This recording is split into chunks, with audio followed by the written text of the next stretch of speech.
Good morning बच्चों। आज से हम एक नया चैप्टर शुरू करने वाले हैं जिसे आणविक जैविकी कहा जाता है। ये जो चैप्टर है इसमें हम मुख्य रूप से आपका जो कोशिका होती है उसके केंद्रक में पाए जाने वाले डीएनए और आरएनए के बारे में पढ़ते हैं। तो इनकी पूरी संरचना, ये कैसे होते हैं, क्या काम करते हैं, इन सब के बारे में इस चीज़ के अंदर अध्ययन किया जाता है, इस चैप्टर के अंदर अध्ययन किया जाता है। तो हम शुरू करते हैं। पहली बात तो ये कि आप ये समझिए कि हमारी कोशिका के अंदर जो केंद्रक होता है उस केंद्रक के अंदर अति महत्वपूर्ण अति महत्वपूर्ण एक प्रकार का न्यूक्लिक अम्ल पाया जाता है। इस अम्ल को हम डीएनए के नाम से जानते हैं। और ये डीएनए जो होता है ये इतना महत्वपूर्ण क्यों होता है, तो उसके बारे में थोड़ा सा समझने की कोशिश करते हैं कि हम पूरी की पूरी जो आणविक जैविकी है, जो मॉलिक्यूलर बायोलॉजी है, उसमें डीएनए के बारे में, आरएनए के बारे में पढ़ने वाले हैं। तो ऐसी क्या खास चीज़ होती है हमारे डीएनए के अंदर। तो पहली बात तो ये कि जो आपका डीएनए होता है, जिसको अपन सामान्य भाषा में न्यूक्लिक अम्ल के नाम से जानते हैं, वो एक तरह से धागे जैसी संरचना होती है जिसमें दो बहुत लंबे लंबे धागे पाए जाते हैं। और डीएनए का जो महत्व है वो इस बात से संबंधित होता है कि आपके डीएनए के पास आपसे संबंधित पूरी की पूरी जानकारी होती है। हम कैसे हैं, हमारी आंखें कैसी हैं, हमारी नाक कैसी है, हमारा कलर कैसा है, हमारे बाल कैसे होंगे, आंखों का रंग कैसा होगा, सब कुछ, हमारा जो रूप रंग है, हमारा अंदर से जो हमारी मशीनरी है वो जिस तरीके से काम करती है, सब कुछ हमसे संबंधित, किसी भी सजीव से संबंधित पूरी की पूरी जानकारी वास्तव में जिस रासायनिक पदार्थ के अंदर पाई जाती है, हम उसको डीएनए के नाम से जानते हैं। तो डीएनए कोई मामूली सी चीज नहीं है, ये हमारा एक तरह से ब्लूप्रिंट है जिसके अंदर हमसे संबंधित पूरी की पूरी जानकारी पाई जाती है। जैसे अगर मैं कहूँ कि डीएनए का ये जो हिस्सा है, इस हिस्से के अंदर ये जानकारी है कि हमारे जो बाल होंगे वो काले रंग के होंगे, या डीएनए के ये वाला जो हिस्सा है, इस हिस्से के अंदर ये जानकारी है कि जो हमारी आंखें हैं वो भूरी रंग की होंगी। तो इस तरह से डीएनए के ऊपर हमसे संबंधित सारी की सारी जानकारी पाई जाती है, टुकड़ों के रूप में पाई जाती है। और डीएनए का ही एक विशेष हिस्सा जिसके अंदर एक विशेष गुण से संबंधित पूरी जानकारी पाई जाती है, उस हिस्से को हम जीन के नाम से जानते हैं। तो डीएनए का ही ये भाग जिसके अंदर किसी विशेष गुण की पूरी जानकारी पाई जाती है, हम उसी भाग को जीन के नाम से जानते हैं। तो इसलिए हम कहते हैं कि डीएनए पर जीन पाए जाते हैं। अब ये आपको पता ही है कि एक कोशिका के अंदर, अगर एक मानव कोशिका की बात की जाए, तो एक मानव कोशिका के अंदर जो केंद्र पाया जाता है उसके अंदर कुल मिलाकर 46 डीएनए अणु पाए जाते हैं। कुल मिलाकर 46 डीएनए अणु पाए जाते हैं। और ये जो डीएनए अणु होते हैं ये इतने लंबे होते हैं कि अगर इनको एक साथ एक के पीछे एक जोड़ दिया जाए तो लगभग इससे 2.2 मीटर लंबा धागा बन जाएगा। अब छोटी सी कोशिका जो आंखों से नजर नहीं आती है, उसका छोटा सा केंद्रक, उस केंद्रक के अंदर 46 डीएनए अणु, और उन सबको जोड़ दिया जाए तो उनकी लंबाई लगभग कितनी हो जाएगी, 2.2 मीटर लंबा धागा बन जाएगा वो। अब 2.2 मीटर लंबा धागा एक छोटे से कोशिका के छोटे से केंद्रक के अंदर कैसे आता है, जो कि हमारी सारी जानकारी रखता है। तो बहुत विचारणीय बात है ये। तो वास्तव में होता क्या है, ये जो लंबा धागा होता है जिसके अंदर हमारी पूरी सूचना होती है, ये अपने आप को कुंडलित करके रहता है। और कुंडलित करके जो ये संरचना बनाता है, हम उस संरचना को गुणसूत्र के नाम से जानते हैं। ये गुणसूत्र। तो ये जो धागा है, डीएनए नाम का जो धागा है, वो बहुत ज्यादा संघनित रूप में पाया जाता है हमारे केंद्रक के अंदर, और इसके संघनित रूप को हम गुणसूत्र कहते हैं। तो अगर गुणसूत्र और डीएनए में कोई अंतर नहीं है, हम कहेंगे कि अगर गुणसूत्र खुला हुआ है तो हमने इसको डीएनए कह दिया, और डीएनए ने अगर अपने आप को कुंडलित किया हुआ है, अगर संघनित किया हुआ है, अगर बांधा हुआ है, तो हमने उसी संरचना को, उस बनने वाली संरचना को हमने गुणसूत्र कह दिया। तो गुणसूत्र और डीएनए एक ही चीज के दो नाम हैं। बस अगर वो चीज खुली हुई है, वो अगर पदार्थ खुला हुआ है, अपने खुले वाले स्वरूप में है, तो हमने उसको बोला डीएनए। और अगर ये अपने आप को बांध लेता है, जैसे आप मांझे को चरखी पे लपेटते हो ना, उस तरह से डीएनए नाम का धागा अगर अपने आप को बांध लेता है, तो जो संरचना बनती है, संघनित सी संरचना बनती है, हम उस संरचना को गुणसूत्र के नाम से पाए जाते हैं। तो अगर मैं गुणसूत्र के नाम से हम कहते हैं, तो अगर मैं कहूँ कि डीएनए के ऊपर हमारी सारी सूचना पाई जाती है तो बिल्कुल सही बात है। लेकिन अगर मैं कहूँ कि गुणसूत्र के ऊपर हमारी सही पूरी सूचना पाई जाती है तो ये भी बिल्कुल सही बात है, क्योंकि डीएनए और गुणसूत्र में कोई फर्क थोड़ी ना है। अगर हम कहते हैं कि डीएनए के ऊपर जीन्स पाए जाते हैं जिनके अंदर हमारी पूरी जानकारी होती है, तो उसका मतलब है कि ये बात भी बिल्कुल सही होनी चाहिए कि गुणसूत्र के ऊपर जीन्स पाए जाते हैं जिनके अंदर हमारी पूरी जानकारी होती है। तो इसलिए हम इन दोनों शब्दों को बार बार इस्तेमाल करने वाले हैं। हम बार बार ये कहेंगे कि एक कोशिका के केंद्रक के अंदर 46 गुणसूत्र के अणु पाए जाते हैं। 46 गुणसूत्र के अणु मतलब 46 डीएनए अणु पाए जाते हैं। और एक डीएनए अणु से कितना गुणसूत्र बनता है? संग्रहित होने के बाद में एक गुणसूत्र बनता है। तो 46 डीएनए अणु से टोटल कितने गुणसूत्र बन गए? 46 गुणसूत्र अणु, 46 गुणसूत्र बन गए। तो डीएनए और गुणसूत्र में कोई भी फर्क नहीं होता है, सिर्फ इतना सा कि अगर खुला हुआ रहता है तो हम डीएनए कहते हैं और अगर बंधा हुआ रहता है तो हम उसी चीज को गुणसूत्र के नाम से जानते हैं।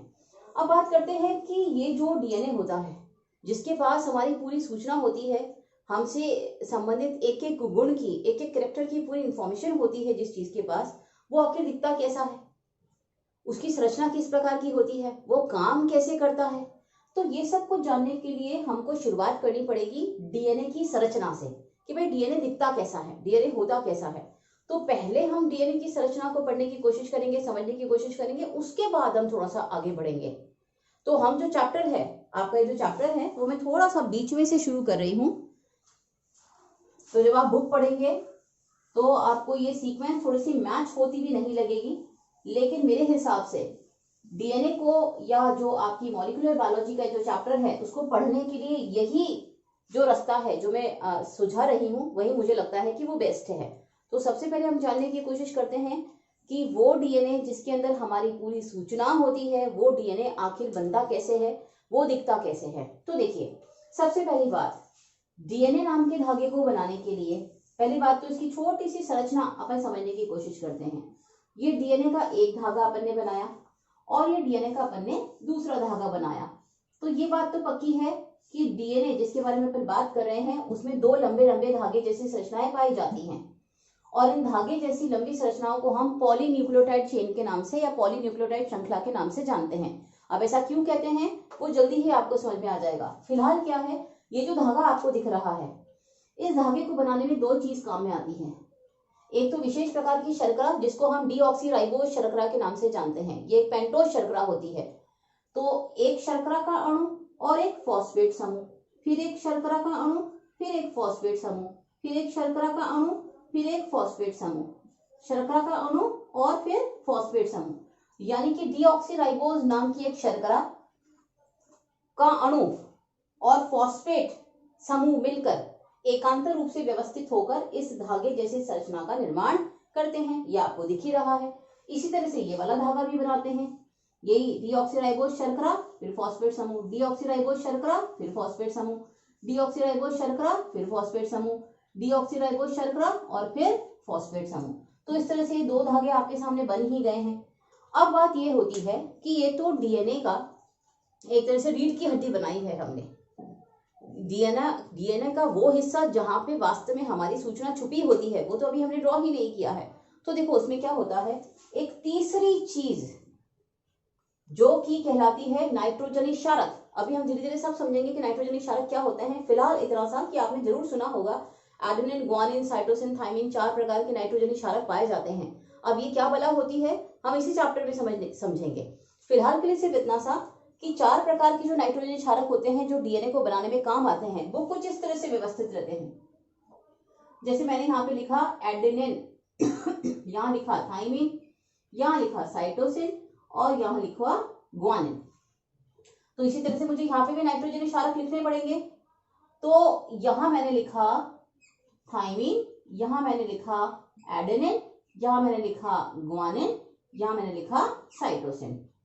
तो अब ये धागा पूरा बन गया। तो मैं कहूंगी कि डीएनए के एक धागे को बनाने के लिए 3 चीजें काम में आती हैं। एक तो डीऑक्सीराइबोज शर्करा, एक फॉस्फेट समूह और एक नाइट्रोजनी क्षारक। देखो डीऑक्सीराइबोज शर्करा, फॉस्फेट समूह, नाइट्रोजनी क्षारक, डीऑक्सीराइबोज शर्करा, फॉस्फेट समूह, नाइट्रोजन क्षारक। तो एक धागे को बनाने के लिए कुल मिलाकर 3 चीजें या 3 हिस्से काम में आते हैं। एक को हम बोलते हैं डीऑक्सीराइबोज शर्करा, दूसरा होता है फॉस्फेट समूह और तीसरा होता है 4 में से कोई भी नाइट्रोजनी क्षारक। इसी तरह से इस वाले धागे को देखो, तो इस तरह से ये 2 धागे बन गए। इन धागों को अगर हम नाम दें तो हम इसको पॉलीन्यूक्लियोटाइड धागे या पॉलीन्यूक्लियोटाइड श्रृंखला के नाम से जानते हैं। अब आराम से समझने की कोशिश करो। वास्तव में क्या है, डीएनए के ये दोनों धागे अलग अलग नहीं रहते हैं। डीएनए के दोनों धागे एक दूसरे के साथ हाइड्रोजन बंध बना लेते हैं जब भी पास आते हैं। तो ये जो एडेनिन है वो थाइमिन के साथ 2 हाइड्रोजन बंध बनाता है, तो थाइमिन एडेनिन के साथ 2 हाइड्रोजन बंध बनाता है। साइटोसिन और ग्वानिन के बीच में 3 हाइड्रोजन बंध पाए जाते हैं, तो ये हमने यहाँ पे 3 हाइड्रोजन बंध बना दिए। अब ये बन गया कंप्लीट डीएनए अणु, ये बन गया पूर्ण डीएनए अणु। तो अब देखो, अब हम फिर से रिपीट करते हैं, डीएनए क्या होता है। डीएनए लंबा धागे जैसी संरचना होती है डीएनए के अंदर, उसके अंदर 2 लंबे लंबे धागे पाए जाते हैं। हर धागे को बनाने के लिए 3 चीजें काम में आती हैं, डीऑक्सीराइबोज शर्करा, नाइट्रोजन क्षारक और फॉस्फेट समूह। तो इस तरह से जो 2 धागे बनते हैं वो दोनों धागे अपने अपने नाइट्रोजनी क्षारकों के द्वारा एक दूसरे के साथ हाइड्रोजन बंध बनाकर ये दोनों धागे आपस में जुड़ जाते हैं और इस तरह से पूरा डीएनए का अणु बन जाता है। तो ये तो हुआ शुरुआत कि भाई डीएनए बनता कैसे है। तो आपको एक चीज क्लियर हो गई है कि डीएनए को बनाने के लिए 2 धागे चाहिए, यानी कि 2 श्रृंखलाएं चाहिए, और हर श्रृंखला को बनाने के लिए 3 चीजें चाहिए, नाइट्रोजनी क्षारक, डीऑक्सीराइबोज शर्करा और फॉस्फेट समूह। प्लस आपको ये भी समझ में आ गया कि डीएनए को बनाने के लिए जो 2 धागे हम बनाते हैं वो दोनों धागे आपस में हाइड्रोजन बंधों के द्वारा जुड़ते हैं और इस तरह से पूर्ण डीएनए अणु का निर्माण होता है। अब देखो, अब दूसरी चीज क्या है, इस डीएनए को बनाने के लिए सबसे पहले 2 चीजें एक दूसरे के साथ हाथ मिलाती हैं या 2 चीजें एक दूसरे के साथ जुड़ती हैं। वो 2 चीजें कौन सी हैं? एक तो है डीऑक्सीराइबोज शर्करा प्लस नाइट्रोजनी क्षारक। तो डीऑक्सीराइबोज शर्करा और कोई एक नाइट्रोजनी क्षारक मिलकर एक छोटा सा टुकड़ा बनाते हैं या एक छोटी सी इकाई बनाते हैं। इस इकाई को हम न्यूक्लियोसाइड के नाम से जानते हैं,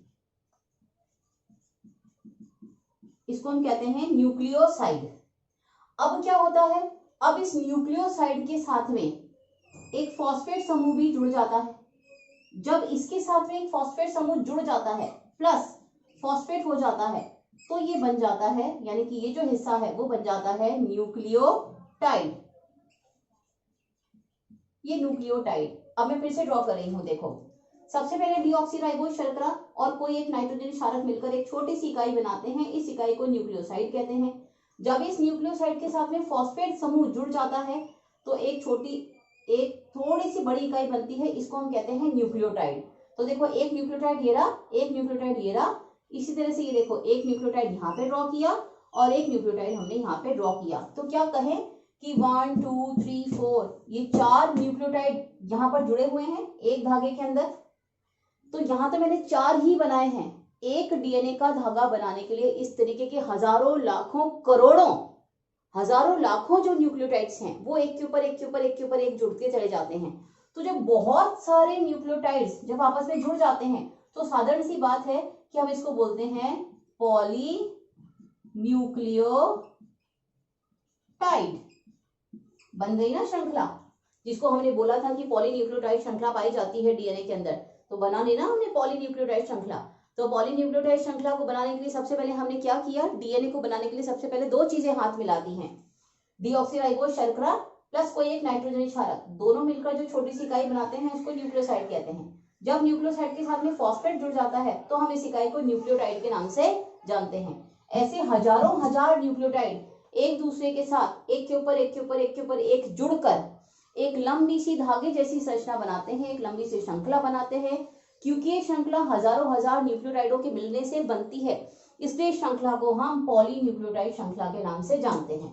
तो अब आपको 3 चीजें और समझ में आ गई होंगी कि न्यूक्लियोसाइड किसे कहते हैं, न्यूक्लियोटाइड किसे कहते हैं और पॉलीन्यूक्लियोटाइड किसे कहते हैं। तो बिल्कुल साधारण सी बात है कि डीएनए के अंदर 2 पॉलीन्यूक्लियोटाइड श्रृंखलाएं पाई जाती हैं और वो दोनों पॉलीन्यूक्लियोटाइड श्रृंखलाएं अपने अपने नाइट्रोजनी क्षारकों के मध्य उपस्थित हाइड्रोजन बंध की सहायता से एक दूसरे के साथ जुड़ जाती हैं और डीएनए का निर्माण करती हैं। यहां से हम डीएनए की यात्रा शुरू करते हैं। ये मैंने आपको एक कच्ची रूपरेखा बताई है कि जो डीएनए होता है, जो कि इतना महत्वपूर्ण है, जो कि हमारे केंद्रक में पाया जाता है, जिसके अंदर हमारी पूरी सूचना होती है, जिसके अंदर जीन्स पाए जाते हैं, जो हमारे एक एक गुण का नियंत्रण करते हैं, वो डीएनए आखिर दिखता कैसा है, उस डीएनए को बनाने के लिए आखिर कौन कौन सी चीजें काम में आती हैं। तो ये हमने एक छोटी सी रूपरेखा बनाई है। अब हम शुरू करते हैं इसका डिटेल। तो ये आप देख लीजिएगा, आप इसे ड्रॉ कर लीजिएगा और यहाँ कुछ मोटी मोटी बातें हमने समझने की कोशिश करी है। अब आगे बढ़ते हैं इससे। देखो, तो ये चीज हमको क्लियर है कि डीएनए जो कि हम पढ़ने जा रहे हैं उसको बनाने के लिए आपको 3 चीजें चाहिए। या 3 कंपोनेंट्स चाहिए डीएनए को बनाने के लिए, आपको 3 मेन कंपोनेंट्स की जरूरत होती है या 3 आधारभूत चीजों की जरूरत होती है। एक को हम बोलते हैं डी ऑक्सी राइबोज शुगर, एक को हम बोलते हैं फॉस्फेट ग्रुप, और एक को हम बोलते हैं नाइट्रोजीनस बेस, यानी कि क्षार, नाइट्रोजनी क्षारक। अब देखो एक एक करके इसको समझते हैं। डीऑक्सीराइबोज जो शर्करा होती है वो कैसी होती है, वो ऐसी होती है। ये 5 सदस्यों से मिलकर बनी हुई पेंटोज शर्करा होती है, जिसमें यहाँ ऑक्सीजन परमाणु पाया जाता है। इसके अलावा 4 कार्बन परमाणु पाए जाते हैं, यानी कि 1 2 3 4 कार्बन और 1 ऑक्सीजन का परमाणु मिलकर पेंटोज वलय का निर्माण करते हैं। ये पेंटोज वलय बन गई। इस पेंटोज वलय में देखो 1 2 3 और 4 कार्बन तो अंदर दिख रहे हैं जो वलय बना रहे हैं, और 5वां कार्बन बाहर होता है इस तरह से CH2OH ग्रुप के रूप में। यहाँ पे 5वां कार्बन बाहर की तरफ होता है। ये हमने इसको बोला कि भाई ये हमारा 5वां कार्बन है। तो डीऑक्सीराइबोज शर्करा में कुल मिलाकर 5 कार्बन होते हैं, 1 2 3 4 5। 4 कार्बन तो वलय का निर्माण करते हैं ऑक्सीजन परमाणु के साथ मिलकर, और 5वां कार्बन वलय के बाहर CH2 के रूप में पाया जाता है।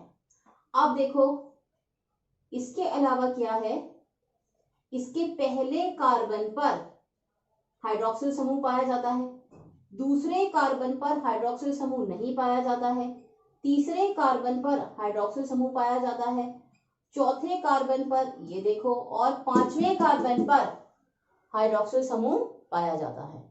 तो पहला, तीसरा और 5वां कार्बन ऐसा होता है जहां पर यह हाइड्रोक्सिल समूह पाया जाता है।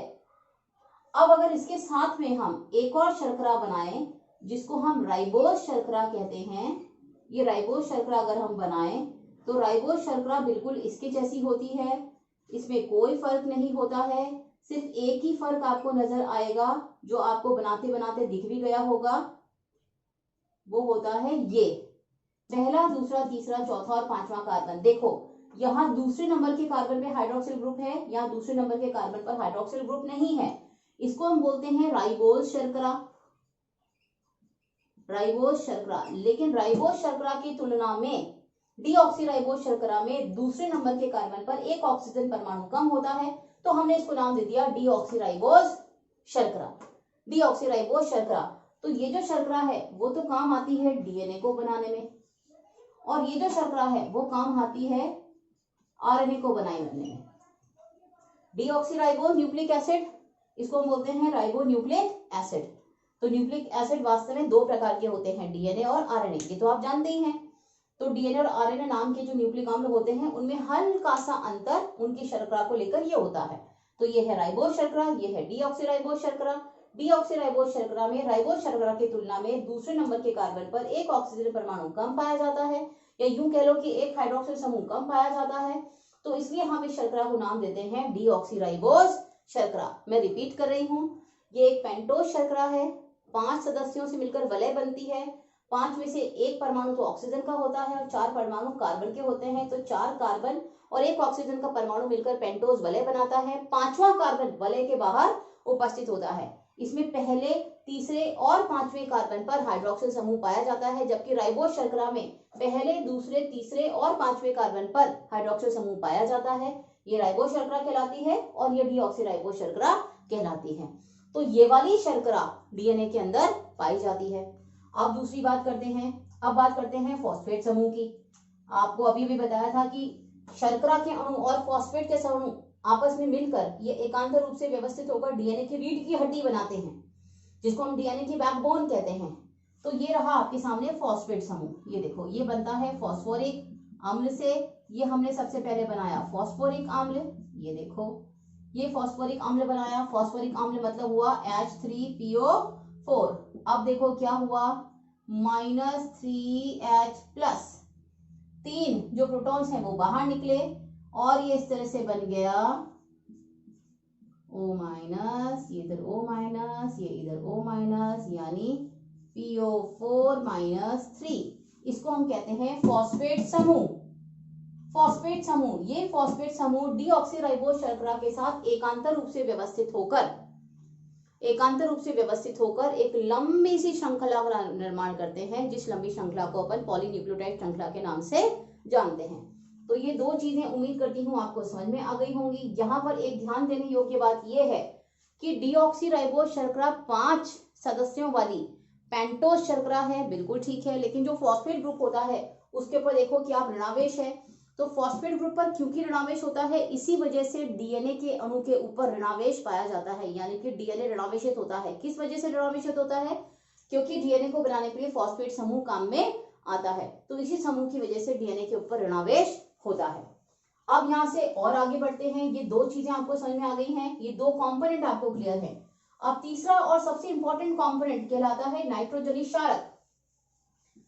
ये नाइट्रोजनी क्षारक होते हैं कुल मिलाकर 4 प्रकार के, एडेनिन, गुआनिन, साइटोसिन और थाइमिन। और ये मुख्यतः नाइट्रोजन क्षारकों के जो बेसिक प्रकार होते हैं वो दो होते हैं। एक को हम बोलते हैं प्यूरीन और दूसरे को हम बोलते हैं पिरामिडिन। ये देखो प्यूरीन और पिरामिडिन। तो प्यूरीन कौन से होते हैं? एडेनिन और गुआनिन, ये तो प्यूरीन होते हैं। साइटोसिन, थाइमिन और यूरासिल ये पिरामिडिन होते हैं, प्यूरीन और पिरामिडिन। तो इस तरह से टोटल मिलाकर एडेनिन, गुआनिन, साइटोसिन, थाइमिन और यूरासिल ये कुल मिलाकर 5 प्रकार के नाइट्रोजनी क्षारक होते हैं। लेकिन डीएनए में एडेनिन, गुआनिन, साइटोसिन और थाइमिन पाए जाते हैं, यूरासिल नहीं पाया जाता है। अब देखो इनको नाइट्रोजनी क्षारक क्यों कहते हैं तो वो समझो। इनको नाइट्रोजनी क्षारक इसलिए कहते हैं क्योंकि ये 6 सदस्यों वाले नाइट्रोजन युक्त विषम चक्रीय यौगिक हैं। 6 सदस्यों वाले नाइट्रोजन युक्त विषम चक्रीय यौगिक हैं। अब ये विषम चक्रीय यौगिक क्यों? क्योंकि देखो ये केवल कार्बन से नहीं बने हैं। देखो यहाँ पे कार्बन, ये तुम जानते ही हो, ये कार्बन कार्बन कार्बन कार्बन, यहाँ पे नाइट्रोजन। तो दो अलग अलग परमाणुओं से मिलकर वलय बन रही है ना, तो वलय को बनाने में सारे कार्बन तो काम आ नहीं रहे हैं। तो विषम चक्रीय दो अलग अलग तरह के परमाणु काम में आ रहे हैं। तो ये नाइट्रोजन युक्त विषम चक्रीय यौगिक हैं, जिनकी संरचना जो है वो बेंजीन वलय की तरह होती है। तो विषम चक्रीय नाइट्रोजन युक्त वलयाकार यौगिक है, ये वलयाकार यौगिक हैं, जिनमें 2 स्थानों पर नाइट्रोजन पाई जाती है। स्थानों को नाम दें 1 2 3 4 5 6, इस तरह से ये नाम दे दिया। तो देखो ये 6 सदस्यों वाली रिंग हो गई। एक बार इसको नाम अभी बाद में देते हैं, अभी आप कंफ्यूज हो जाएंगे। ये तो कहलाता है सॉरी, ये हमने बनाया है, ये पिरामिडिन बनाया है। प्यूरीन थोड़ा सा अलग होता है। ये देखो ये हमने बनाया प्यूरीन, ये प्यूरीन बनाया, और ये इधर भी हमने बनाया, ये एक जैसी वलय बनाई है। अब दोनों में अंतर क्या है? हल्का सा देखो, यहाँ छोटा नाम है तो इसकी स्ट्रक्चर बड़ी होती है, ये बड़ा नाम है तो इसकी स्ट्रक्चर छोटी होती है। इसको याद करने का तरीका क्या है? पहली बात तो ये समझो कि नाइट्रोजन क्षारक होते क्या हैं। ये नाइट्रोजन युक्त विषम चक्रीय वलयाकार यौगिक होते हैं, ये तो दिख ही रहा है। विषम चक्रीय वलयाकार यौगिक होते हैं, इनकी जो रिंग होती है वो बेंजीन के समान होती है। 2 स्थानों पर नाइट्रोजन पाए जाते हैं। अब दोनों में फर्क क्या है? दोनों में ही एक जो वलय है वो तो बिल्कुल कॉमन है, लेकिन इसमें एक वलय और ज्यादा पाई जाती है। इसको हम इमिडाजोल रिंग या इमिडाजोल वलय के नाम से जानते हैं। ये कहलाती है इमिडाजोल वलय, और इसमें यहाँ पर और यहाँ पर भी नाइट्रोजन पाया जाता है। तो देखो 4 जगह नाइट्रोजन हो गए। प्यूरीन छोटा नाम बड़ी स्ट्रक्चर, पिरामिडिन बड़ा नाम छोटी स्ट्रक्चर। बिल्कुल क्लियर है? अब देखो इसमें क्या है, अगर हम इसको नाम देने की कोशिश करें या नंबर देने की कोशिश करें तो नंबर कैसे दिए जाएंगे? ये 1 2 3 4 5 6 7 8 और 9। तो क्या हम कहें कि प्यूरीन में पहले, तीसरे, 7वें और 9वें स्थान पर नाइट्रोजन पाए जाते हैं? प्यूरिन के अंदर 2 वलय पाई जाती है। एक वलय को तो हम पिरामिडीन वलय कहते हैं और दूसरी वलय को हम इमिडाजोल वलय कहते हैं। मैंने शायद इसको गलती से पहले से प्यूरिन वलय बोल दिया था, मैं उसको करेक्ट कर रही हूँ कि ये जो वलय पाई जाती है, ये जो अकेली वलय है, हम इसको पिरामिडीन वलय के नाम से जानते हैं। तो जो प्यूरिन होते हैं उनमें 2 वलय पाई जाती है, एक वलय तो पिरामिडीन वलय की होती है और दूसरी वलय इमिडाजोल वलय पाई जाती है। जबकि जो पिरामिडीन होते हैं उनमें एक ही वलय पाई जाती है जो कि विषम चक्रीय प्रकार की होती है, बेंजीन जैसी होती है। इसमें 2 स्थानों पर नाइट्रोजन पाए जाते हैं। कौन कौन से? देखो 1 2 3 4 5 6, इनमें 3 स्थानों पर नाइट्रोजन पाए जाते हैं। आप ऐसे देख लो चाहे ऐसे देख लो, बात एक ही है। जो नंबरिंग है वो आप कैसे भी कर सकते हो। तो ये पिरामिडीन कहलाते हैं, ये प्यूरिन कहलाते हैं। प्यूरिन के 2 उदाहरण हुए, एडेनिन और गुआनिन। पिरामिडीन के भी 2 उदाहरण हुए, 3 उदाहरण हुए, साइटोसिन, थायमिन और यूरासिल। इस तरह से ये नाइट्रोजनी क्षारक डीएनए को बनाने में महत्वपूर्ण भूमिका निभाते हैं। ये जो नाइट्रोजनी क्षारकों का जोड़ा होता है, ये नाइट्रोजनी क्षारकों का जो क्रम होता है, वास्तव में उस क्रम के अंदर ही सारी आनुवंशिक सूचनाएं कोड के रूप में छुपी हुई रहती हैं। तो डीएनए का जो सबसे महत्वपूर्ण हिस्सा है वो यही नाइट्रोजनी क्षारक होते हैं। इनका जो क्रम है, इनका जो सीक्वेंस है, वही सूचनाओं को धारण करता है। इनके सीक्वेंस में ही सारी सूचनाएं छुपी रहती हैं। वो कैसे छुपी रहती है आगे बात करेंगे। फिलहाल के लिए इतना काफी है कि डीएनए के अंदर या आरएनए के अंदर या न्यूक्लिक अम्ल के अंदर कुल मिलाकर 5 प्रकार के नाइट्रोजनी क्षारक पाए जाते हैं, एडेनिन, गुआनिन, साइटोसिन, थायमिन और यूरासिल। अगर डीएनए की बात की जाए तो डीएनए में पाया जाता है एडेनिन, गुआनिन, साइटोसिन और थायमिन, यूरासिल नहीं पाया जाता। लेकिन अगर आरएनए की बात की जाए तो आरएनए में एडेनिन, गुआनिन, साइटोसिन और यूरासिल पाया जाता है, थायमिन नहीं पाया जाता। यानी कि एक प्रकार के न्यूक्लिक अम्ल में कुल मिला के 4 प्रकार के नाइट्रोजनी क्षारक पाए जाते हैं। ये नाइट्रोजनी क्षारक अपनी संरचना के हिसाब से 2 प्रकार के होते हैं, प्यूरिन और पिरामिडीन। छोटा नाम बड़ी स्ट्रक्चर, बड़ा नाम छोटी स्ट्रक्चर। एडेनिन, गुआनिन तो प्यूरिन होते हैं, साइटोसिन, थायमिन और यूरासिल पिरामिडीन होते हैं। पहले पिरामिडीन की संरचना की बात करते हैं, फिर से रिपीट करती हूँ। 6 सदस्यों वाला विषम चक्रीय वलयाकार यौगिक है जिसमें पहले और तीसरे स्थान पर नाइट्रोजन परमाणु पाया जाता है। ये भी 6 सदस्यों वाली वलय युक्त यानी कि पिरामिडीन वलय प्लस 5 सदस्यों वाली इमिडाजोल वलय युक्त विषम चक्रीय वलयाकार यौगिक हैं जिनमें पहले, तीसरे, 7वें और 9वें स्थान पर नाइट्रोजन परमाणु पाया जाता है। ये नाइट्रोजनी क्षारक डीएनए का एक तरीके से सबसे मुख्य हिस्सा बनाते हैं। यहाँ अपन ने बात कर ली है कि डीएनए को बनाने के लिए कौन कौन से मुख्य जो कंपोनेंट्स हैं वो काम आते हैं। अब बात करते हैं कि डीएनए को बनाने के लिए ये जो 3 मुख्य पार्ट्स हैं, ये जो 3 मुख्य भाग हैं, ये आपस में एक दूसरे के साथ किस तरह से जुड़ते हैं कि डीएनए का निर्माण हो जाता है। तो देखते हैं कि इन विभिन्न कंपोनेंट्स का संयोजन किस प्रकार से होता है। डीएनए को बनाने के लिए जो सारे भाग हैं वो आपस में किस प्रकार से संयोजित होते हैं, तो वो सीखने की कोशिश करते हैं।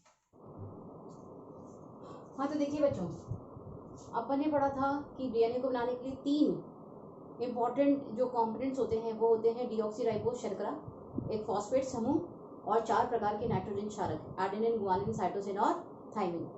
अब ये तीनों चीजें आपस में मिलकर किस तरह से डीएनए का निर्माण करती है, यानी कि इनका संयोजन किस तरह से होता है वो पढ़ना था हमें। तो देखें, ये है हमारा पहला बिंदु। इसमें क्या है, डीएनए को बनाने के लिए सबसे पहले डीऑक्सीराइबोस शर्करा यानी कि ये जो भी हमने कल पढ़ी थी, ये प्लस इसके साथ कोई सा भी एक नाइट्रोजनी क्षारक, जैसे माना यहाँ पर हमने एडेनिन जोड़ दिया, तो शर्करा और क्षारक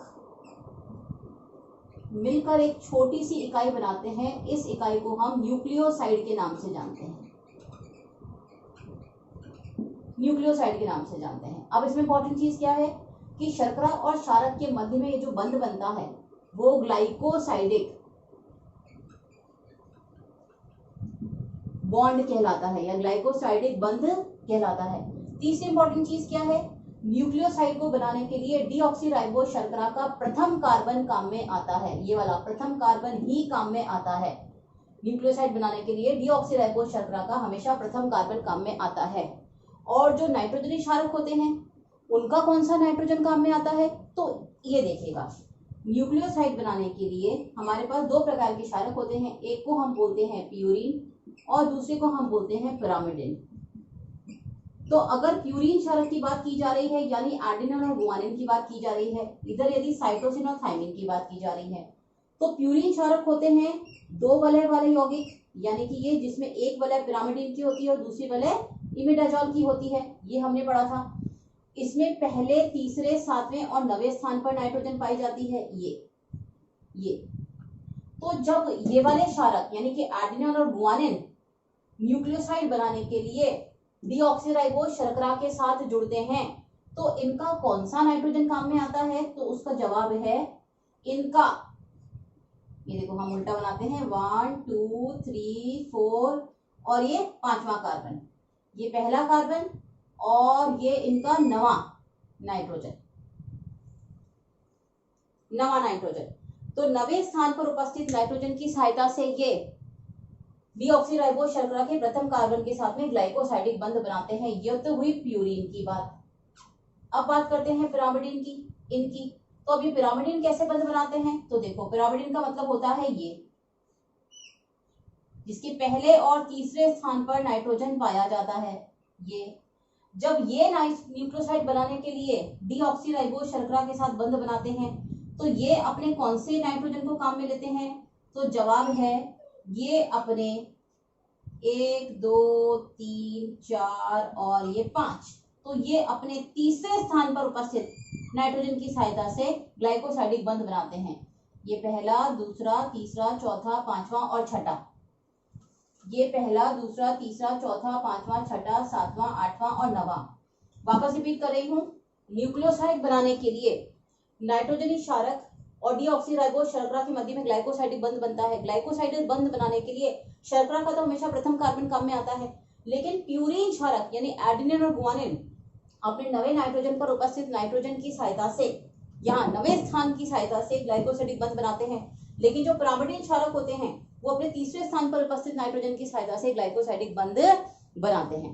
तो इस तरह से शर्करा और क्षारक मिलकर पहली इकाई का निर्माण करते हैं, जिसको हम न्यूक्लियोसाइड के नाम से जानते हैं। अब जब ये न्यूक्लियोसाइड बन जाता है, तो इसके बाद में बारी आती है इससे थोड़ी सी बड़ी इकाई बनाने की, यानी कि न्यूक्लियोटाइड। ये भी हमने बात की थी कि न्यूक्लियोटाइड कैसे बनता है। तो ये शर्करा और क्षारक का संयोजन, ये 1 2 3 4 और 5, ये शर्करा और क्षारक का संयोजन न्यूक्लियोसाइड कहलाता है। अब इसके तीसरे और 5वें स्थान पर, यानी कि यहाँ पर और यहाँ पर मुक्त हाइड्रोक्सिल समूह पाया जाता है। उस मुक्त हाइड्रोक्सिल समूह के सहायता से या तो यहाँ पर या फिर यहाँ पर फॉस्फेट समूह जुड़ता है। देखो ध्यान देना, 2 स्थानों पर फॉस्फेट समूह जुड़ सकता है, या तो तीसरे कार्बन पर या फिर 5वें कार्बन पर। लेकिन न्यूक्लियोटाइड बनाने के लिए जो फॉस्फेट समूह है वो या तो तीसरे कार्बन पर जुड़ता है या फिर 5वें कार्बन पर जुड़ता है। हमको 2 फॉस्फेट नहीं जोड़ने हैं यहाँ पर, या तो आप तीसरे कार्बन पर जोड़ो या फिर आप 5वें कार्बन पर जोड़ो। यानी फॉस्फेट के जुड़ने की 2 जगह होती है, फॉस्फेट या तो तीसरे कार्बन पर जुड़ेगा या फिर 5वें कार्बन पर जुड़ेगा। इस तरह से डीऑक्सीराइबोज शर्करा प्लस नाइट्रोजनी क्षारक प्लस एक फॉस्फेट समूह मिलकर जो छोटी सी इकाई बनाते हैं, उसको हम न्यूक्लियोटाइड के नाम से जानते हैं। ये है न्यूक्लियोसाइड, ये है न्यूक्लियोटाइड। दोनों में फर्क है। न्यूक्लियोसाइड का मतलब होता है शर्करा और क्षारक का कॉम्बिनेशन, और न्यूक्लियोटाइड का मतलब होता है शर्करा प्लस क्षारक प्लस फॉस्फेट समूह के संयोजन को हम न्यूक्लियोटाइड के नाम से जानते हैं। ये छोटी इकाई है, ये थोड़ी सी बड़ी इकाई है। अब ऐसे हजारों न्यूक्लियोटाइड एक के ऊपर एक के ऊपर एक के ऊपर एक जुड़कर एक बहुत लंबी श्रृंखला बनाते हैं, जिसको हम पॉलीन्यूक्लियोटाइड श्रृंखला के नाम से जानते हैं। अब पॉलीन्यूक्लियोटाइड श्रृंखला कैसे बनती है वो समझने की कोशिश करते हैं। देखो, इसके लिए हमको सबसे पहले बनाना होगा, ये हमने शर्करा बनाई, यहां पे मानो हमने एडेनिन जोड़ दिया, तो ये इसका प्रथम कार्बन है, ये दूसरा, ये तीसरा, ये चौथा और ये 5वां। जाहिर सी बात है। इसी तरह से हमने एक और शर्करा बनाई, ये प्रथम कार्बन, द्वितीय, तृतीय, चतुर्थ और ये 5वां कार्बन। यहाँ पे मानो हमने थाइमिन जोड़ दिया, ये ग्लाइकोसिडिक बंध है, ग्लाइकोसिडिक बंध है। ये जो टुकड़ा देख रहे हो हमने इसको न्यूक्लियोसाइड कहा। डेफिनेटली ये न्यूक्लियोसाइड है क्योंकि अभी इसके साथ फॉस्फेट समूह नहीं जुड़ा है। अब देखो वास्तव में फॉस्फेट समूह जुड़ता कैसे है उसको समझने की कोशिश करो। देखो, इसके तीसरे स्थान पर हाइड्रोक्सिल समूह उपस्थित है और इसके 5वें स्थान पर हाइड्रोक्सिल समूह उपस्थित है। यानी ये तो रहा इसका तीसरा कार्बन और ये रहा इसका पांचवा कार्बन। यहाँ पर क्या उपस्थित है, यहाँ पर मुक्त हाइड्रोक्सिल समूह उपस्थित है और यहाँ पर भी मुक्त हाइड्रोक्सिल समूह उपस्थित है। तो जो फॉस्फेट समूह जुड़ता है वो इस तरह से जुड़ता है, यानी कि फॉस्फेट समूह अपने से ऊपर वाली शर्करा के तो तीसरे कार्बन के साथ बंध बनाता है और अपने से नीचे वाली शर्करा के पांचवें कार्बन के साथ बंध बनाता है। तो सीधी सी बात है, एक फॉस्फेट समूह दोनों शर्कराओं के मध्य में साझा किया जाता है। एक ही फॉस्फेट समूह इसके खाते में भी आता है और इसके खाते में भी आता है। तो ये जो बंध बनता है, ये वाला बंध, ये फॉस्फोडाइएस्टर बंध कहलाता है। फॉस्फोडाइएस्टर बंध कहलाता है। और यही बंध जो है वो ये जो संरचना अपने शुरुआत में बनाई थी, डीएनए की जो संरचना है, इसके लिए उत्तरदायी होता है। यानी डीऑक्सीराइबोज शर्करा और फॉस्फेट ये दोनों एकांतर रूप से व्यवस्थित होकर इस तरह से सीढ़ी नुमा संरचना का निर्माण करते हैं और इसी तरीके से डीएनए की दोनों बैकबोन बनती है। ये तो इस संरचना का निर्माण करने के लिए शर्करा और फॉस्फेट समूह दोनों एकांतर रूप से व्यवस्थित रहते हैं। अब इसमें सबसे इंपॉर्टेंट चीज क्या है कि ये वो बंध है जो हजारों हजार न्यूक्लियोटाइड को एक के ऊपर एक के ऊपर एक के ऊपर एक जोड़ने का काम करता है। कैसे? जैसे यहाँ पर हमने बनाई शर्करा, फिर ये फॉस्फेट, ये शर्करा, फिर ये फॉस्फेट, ये शर्करा, फिर ये फॉस्फेट, ये शर्करा और फिर ये फॉस्फेट। तो ये जो बंध है, ये वाला, ये बंध क्या है? ये बंध कहलाता है फॉस्फोडाइएस्टर बंध। और ये जो बंध है, यही बंध डीएनए की जो बैकबोन है या जो रीढ़ की हड्डी है उस वाली संरचना के लिए उत्तरदायी है। अगर ये बंध टूट जाए, यहां से अगर ये वाला बंध टूट जाए तो डीएनए की संरचना खराब हो जाएगी ना, इसलिए इस बंध को हम डीएनए की रीढ़ की हड्डी के नाम से भी जानते हैं। यही वो बंध है जो जिसके ऊपर डीएनए का जो स्ट्रक्चर है वो खड़ा हुआ रहता है। तो ये बड़ा महत्वपूर्ण बंध माना जाता है और यही बंध फॉस्फोडाइएस्टर बंध के द्वारा ही हजारों हजार न्यूक्लियोटाइड एक के ऊपर एक के ऊपर एक के ऊपर एक व्यवस्थित होकर एक बहुत लंबी श्रृंखला बनाते हैं जिसको हम पॉलीन्यूक्लियोटाइड श्रृंखला के नाम से जानते हैं। तो इस तरह से देखो, ये वाला जो डायग्राम बनाया है अपन ने, इस डायग्राम में एक और खास चीज क्या है कि ये पॉलीन्यूक्लियोटाइड श्रृंखला बन रही है। कैसे? अगर अपन यहाँ पर एक और शर्करा जोड़ दें और यहाँ पे मान लो साइटोसिन अपन जोड़ दें तो ये बन गया न्यूक्लियोसाइड। ये रहा पांचवा कार्बन, ये रहा तीसरा कार्बन, पांचवें और तीसरे कार्बन के बीच में हमने जोड़ दिया फॉस्फेट समूह, तो ये फिर से बन गया एक और न्यूक्लियोटाइड, न्यूक्लियोटाइड, न्यूक्लियोटाइड, न्यूक्लियोटाइड। तो इस तरह से 3 न्यूक्लियोटाइड आपस में जुड़े हुए हैं फॉस्फोडाइएस्टर बंध की सहायता से। अब देखो इसमें क्या है कि ये जो पांचवा वाला कार्बन है, पांचवें नंबर का कार्बन है, सबसे ऊपर पांचवें नंबर के कार्बन पे फॉस्फेट समूह पाया जाता है, लेकिन जो नीचे शर्करा होती है, सबसे नीचे जो शर्करा होती है, उसके तीसरे वाले कार्बन पर मुक्त हाइड्रोक्सिल समूह पाया जाता है। ये पहला, दूसरा, तीसरा, चौथा और ये पांचवा कार्बन। तो यहाँ पर हम कहेंगे कि तीसरा कार्बन फ्री होता है, यानी तीसरे वाले कार्बन पर मुक्त, ये तीसरे वाले कार्बन पर हाइड्रोक्सिल समूह पाया जाता है और पांचवें वाले कार्बन पर फॉस्फेट समूह पाया जाता है।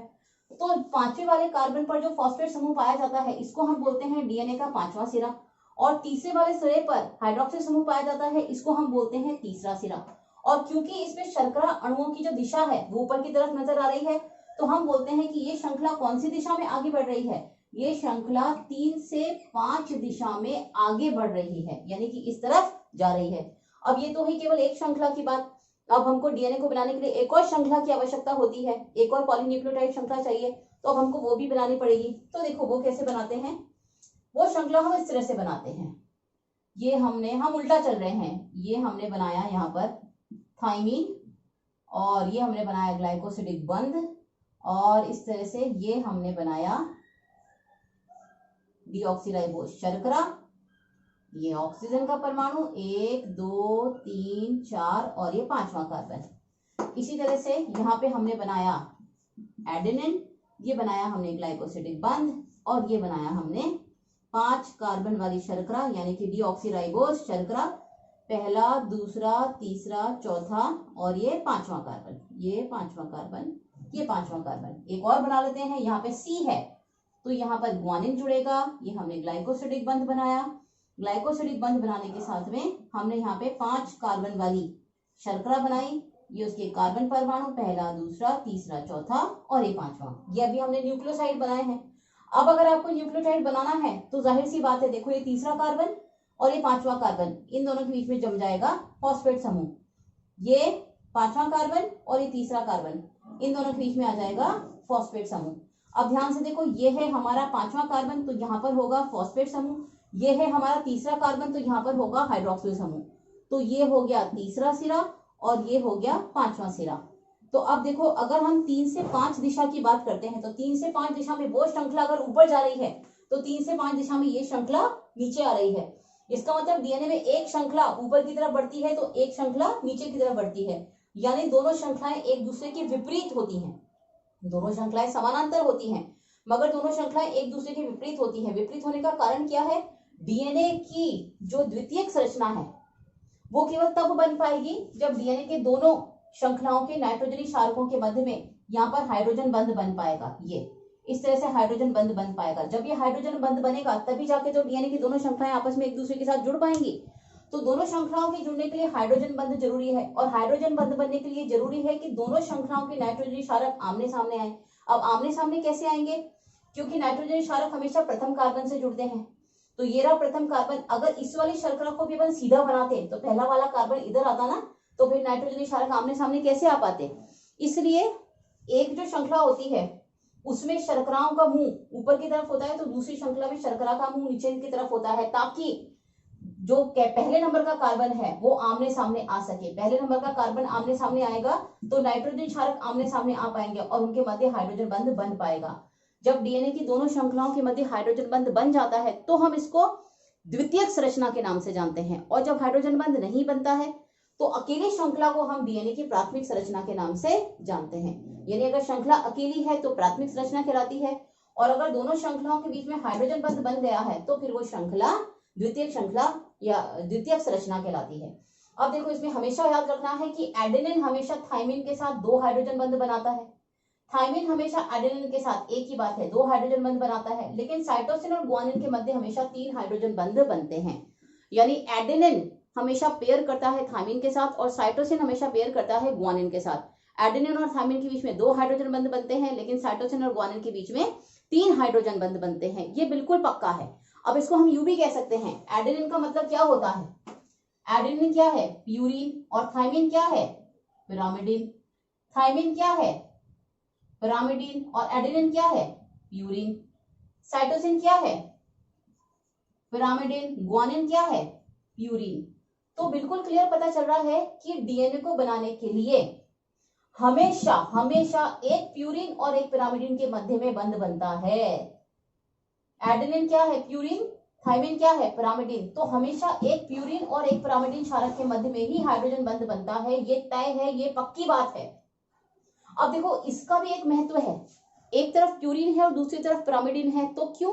देखो, तुम जानते हो कि जो प्यूरिन की संरचना होती है वो बड़ी होती है और पिरामिडिन छोटा होता है। प्यूरिन में 2 वलय होती है, पिरामिडिन में 1 वलय होती है। अब देखो, यहाँ पर पिरामिडिन में 1 वलय है तो प्यूरिन में यहाँ पर 2 वलय है। अब पिरामिडिन में 1 वलय है तो यहाँ पर प्यूरिन में 2 वलय है। कहने का मतलब क्या है कि अगर 2 प्यूरिन जुड़ते तो जो डीएनए का जो व्यास है वो बड़ा कम हो जाता, और अगर 2 पिरामिडिन जुड़ते तो डीएनए का व्यास काफी बढ़ जाता, क्योंकि पिरामिडिन के 2 प्यूरिन अगर जुड़ते तो डीएनए का व्यास बढ़ जाता ना, क्योंकि प्यूरिन में 2 वलय पाई जाती है। और अगर 2 पिरामिडिन आपस में जुड़ते तो डीएनए का व्यास काफी कम हो जाता, क्योंकि पिरामिडिन में 1 ही वलय पाई जाती है।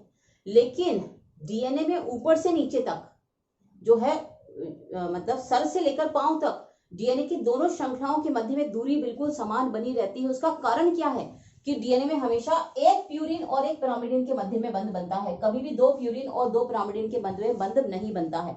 अगर 2 प्यूरिन के मध्य में बंध बनता तो डीएनए चौड़ा हो जाता, 2 पिरामिडिन के मध्य में बंध बनता तो डीएनए है जो सकड़ा हो जाता। लेकिन डीएनए से संबंधित सबसे इंपॉर्टेंट बात यही है कि डीएनए की दोनों श्रृंखलाओं के मध्य में जो दूरी होती है वो सर से लेकर पांव तक बराबर बनी रहती है। ये तभी हो सकता है जब एक और प्यूरिन और एक पिरामिडिन के मध्य में हाइड्रोजन बंध बनता हो। तो ये जो नियम है ये डीएनए के अंदर सर से लेकर पांव तक दूरी को बराबर बनाए रखने में सहायता प्रदान करता है। इसीलिए डीएनए में दोनों सूत्रों में पूरी तरह से कहीं से भी देख लो दूरी बिल्कुल बराबर होती है, यानी कि डीएनए का व्यास सब जगह बराबर होता है, कहीं छोटा और कहीं पर कम या कहीं पर ज्यादा नहीं होता। कारण क्या है कि डीएनए को बनाते समय या डीएनए की द्वितीयक संरचना बनाते समय एक प्यूरिन और एक पिरामिडिन के मध्य में बंध बनता है। तो इस तरह से ये डीएनए की संरचना यहाँ पर कंप्लीट होती है। डीएनए से संबंधित आपको सभी जो इंपॉर्टेंट बातें हैं वो एक बार समझ में आ चुकी हैं। डीएनए में 2 श्रृंखलाएं पाई जाती हैं, 2 पॉलीन्यूक्लियोटाइड श्रृंखलाएं होती है। हर श्रृंखला में ध्रुवता पाई जाती है, यानी कि 2 सिरे होते हैं, एक को तीसरा सिरा कहते हैं, एक को 5वां सिरा कहते हैं।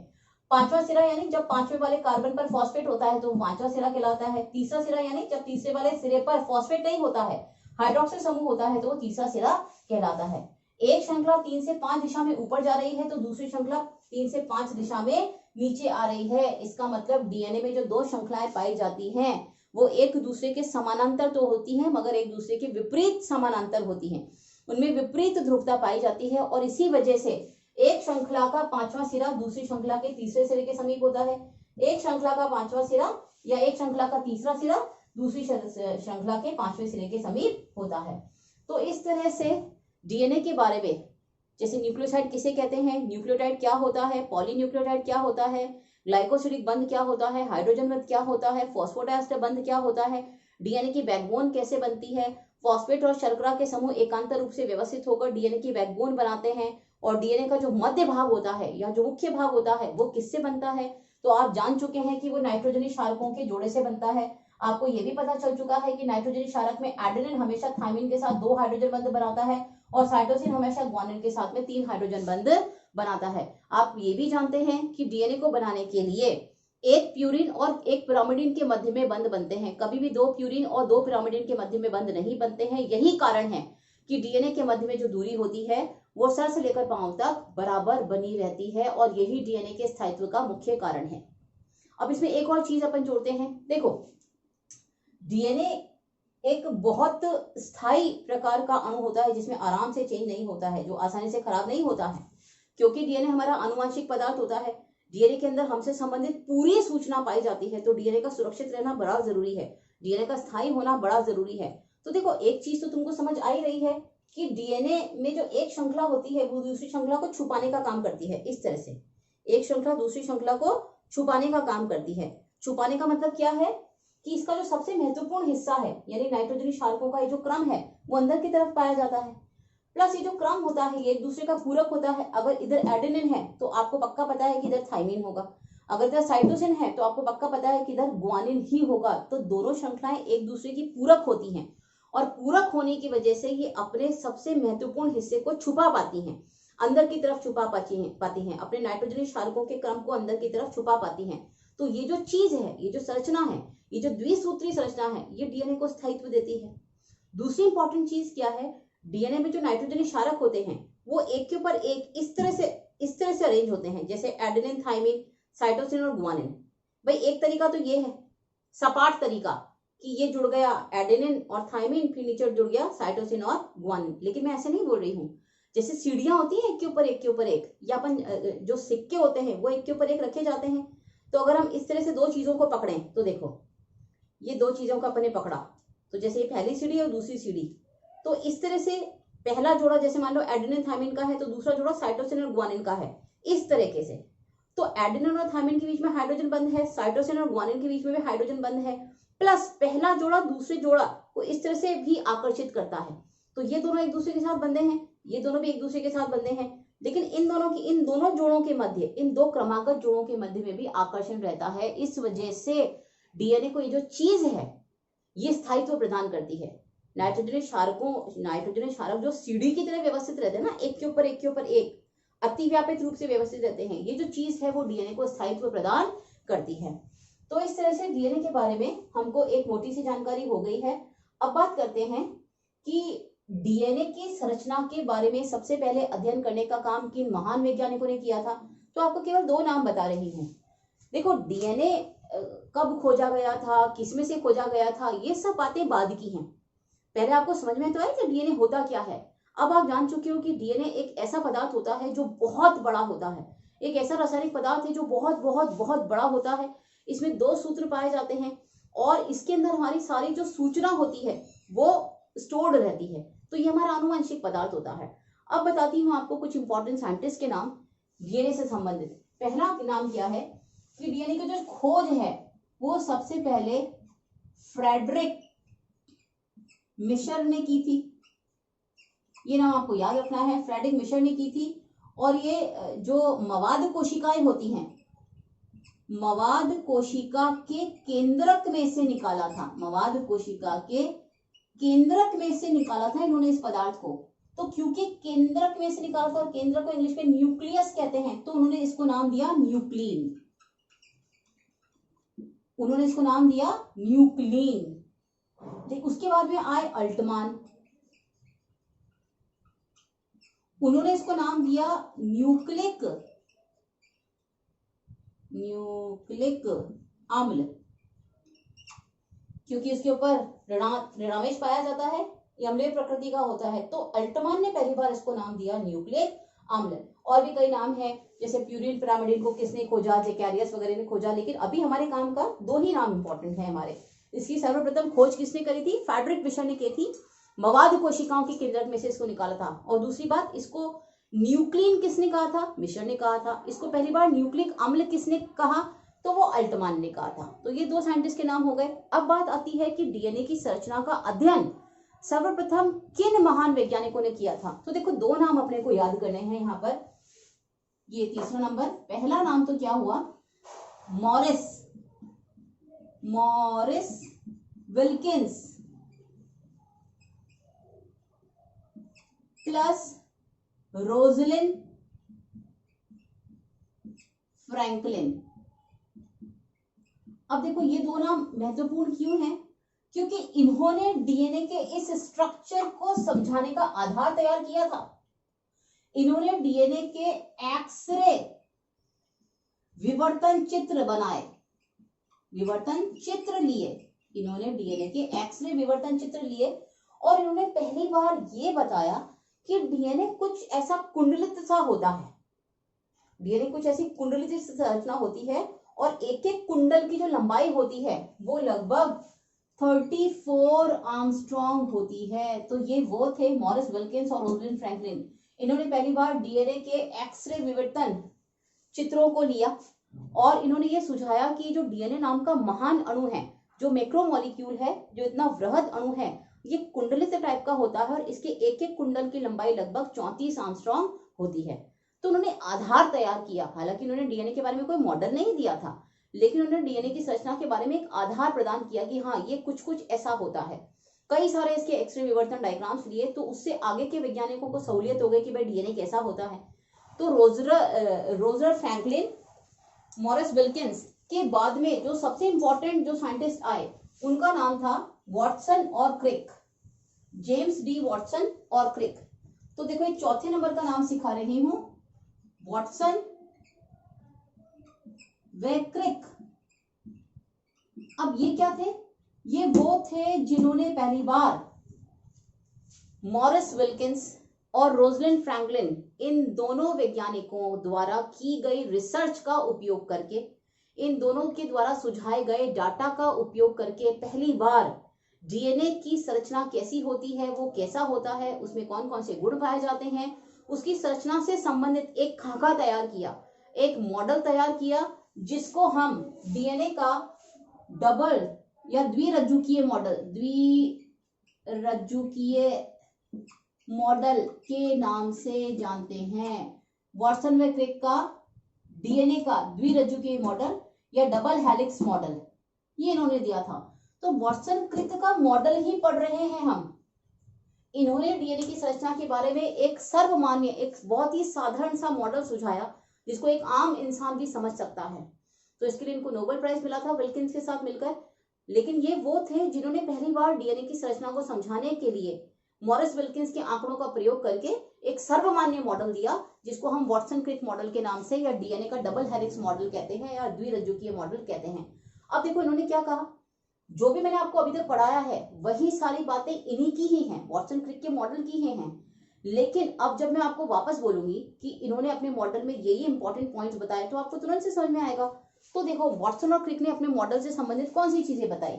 इन्होंने बताया कि भाई जो डीएनए होता है उसमें दो सूत्र पाए जाते हैं और दोनों सूत्र एक काल्पनिक अक्ष के चारों तरफ, एक काल्पनिक अक्ष है ये, एक काल्पनिक अक्ष के चारों तरफ सर्पिल रूप से कुंडलित रहते हैं, सर्पिल रूप से कुंडलित रहते हैं। तो डीएनए की तुलना एक सर्पिलाकार सीढ़ी से की जा सकती है। जो सीढ़ी, जो घुमावदार सीढ़ियां होती है ना, सर्पिलाकार सीढ़ी से की जा सकती है। जिस तरह से सीढ़ी में दो हत्थे होते हैं, उसी तरह से डीएनए में भी दो हत्थे होते हैं। डीएनए में दो जो हत्थे होते हैं वो किससे बने होते हैं, आपको पता है।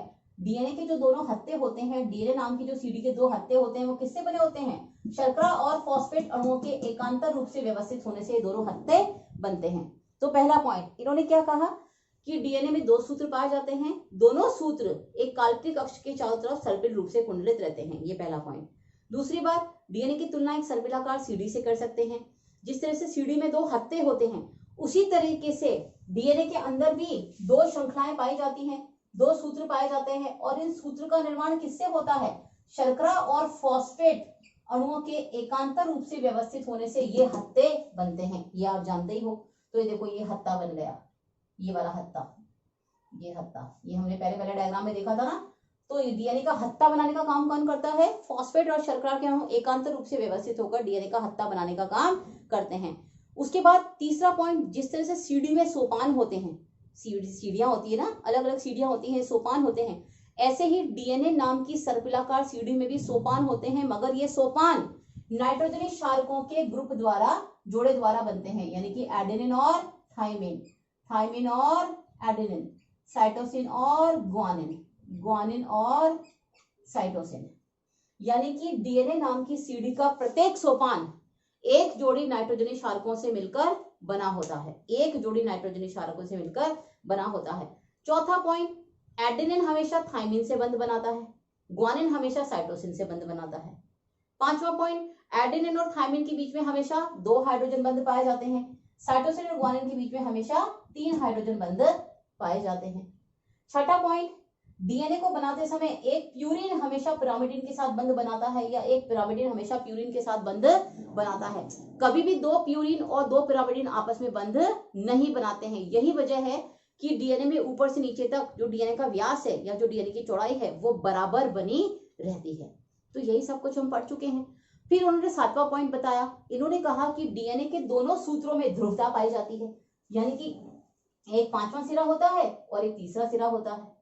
प्लस डीएनए की दोनों श्रृंखलाएं में विपरीत ध्रुवता यानी कि प्रति समानांतरता पाई जाती है, यानी कि अगर एक सूत्र 3 से 5 दिशा में ऊपर जा रहा है तो दूसरा सूत्र 3 से 5 दिशा में नीचे आता है। तो डीएनए के दोनों सूत्र एक दूसरे के प्रति समानांतर होते हैं। इसी वजह से एक सूत्र का पांचवा सिरा दूसरे सूत्र के तीसरे सिरे के समीप होता है, और दूसरे सूत्र का तीसरा सिरा पहले सिरे के पांचवें सिरे के समीप होता है। तो दोनों विपरीत सिरे एक दूसरे के समीप आ पाते हैं। क्यों? क्योंकि डीएनए के अंदर विपरीत ध्रुवता पाई जाती है। तो ये सारी बातें हम पहले भी पढ़ चुके हैं, हम इसको लगातार डिस्कस कर रहे हैं। तो एक्चुअली हमने डीएनए की संरचना को जो समझा है वो किस मॉडल के आधार पर समझा है, वो हमने वाटसन क्रिक के मॉडल के आधार पर ही समझा है। तो जो हमने अभी तक समझा है वही वाटसन और क्रिक का मॉडल है। हल्का सा आपको इसमें इतना सा जोड़ना है कि उन्होंने इसकी तुलना सर्पिलाकार सीढ़ी से करी थी। जैसे सीढ़ी के हत्थे होते हैं ऐसे ही डीएनए में भी दो हत्थे होते हैं, और वो हत्थे किससे मिलकर बने होते हैं, फॉस्फेट और शर्करा अणुओं के एकांतर रूप से व्यवस्थित होने से बनते हैं। जैसे सीढ़ी में सोपान होते हैं ऐसे डीएनए में भी सोपान होते हैं, और प्रत्येक सोपान किससे मिलकर बनता है, एक जोड़ी नाइट्रोजनी क्षारकों से मिलकर बनता है। तो ये था वाटसन और क्रिक का मॉडल, जो किसके आंकड़ों पर आधारित था, विल्किंस और फ्रैंकलिन द्वारा दिए गए एक्सरे विवर्तन आंकड़ों के आधार पर आधारित था। ये बेहद इंपॉर्टेंट टॉपिक है। वाटसन क्रिक का डीएनए मॉडल सर्वमान्य मॉडल है और बहुत ही पॉपुलर मॉडल है। तो अगर आप डीएनए के बारे में पढ़ रहे हो तो आपको वाटसन क्रिक का मॉडल 100% आना चाहिए। आपको वाटसन क्रिक के मॉडल के बारे में सभी पॉइंट्स बिल्कुल क्लियर होने चाहिए। उम्मीद करती हूँ यहाँ तक आपको पूरी तरह से समझ में आ गया होगा। अब वाटसन क्रिक ने ही कुछ और आंकड़े भी सुझाए थे, डीएनए से संबंधित कुछ और आंकड़े भी दिए थे, वो भी आपसे डिस्कस करते हैं। वाटसन क्रिक ने बोला, देखो ये मॉडल आपको बिल्कुल क्लियर है, ये संरचना आप चाहें तो जो मैं बोल रही हूँ उसके हिसाब से आप थोड़े बहुत डायग्राम्स अपनी कॉपी में बना सकते हैं, हल्के फुल्के नोट्स आप अपनी कॉपी में बना सकते हैं। बाकी बहुत जल्दी मैं आपको इसके नोट्स का पीडीएफ भेज दूंगी, तो आप उसको आराम से ईमानदारी से अपनी कॉपी में नोट करें, और जो मैं समझा रही हूँ उन बिंदुओं को ध्यान में रखते हुए अगर आपको अच्छा लगता है तो आप अपने हिसाब से भी नोट्स बना सकते हैं। अब देखो, अब बात करते हैं, वाटसन क्रिक ने थोड़े बहुत और आंकड़े दिए थे डीएनए से संबंधित। हालांकि इन आंकड़ों में मॉरिस विल्किंस और रोजर जो फ्रैंकलिन थे उनका भी बहुत योगदान है, लेकिन अभी फिलहाल हम उन आंकड़ों के बारे में बात कर रहे हैं जो आंकड़े वॉटसन क्रिक ने दिए थे। तो देखो थोड़े बहुत देखते हैं। इन्होंने कहा कि डीएनए के दोनों सूत्र एक काल्पनिक अक्ष के चारों तरफ सर्पिल रूप से कुंडलित रहते हैं, इस तरह से। ठीक है, ये हम बनाते हैं सर्पिल रूप से कुंडलित। ये देखो,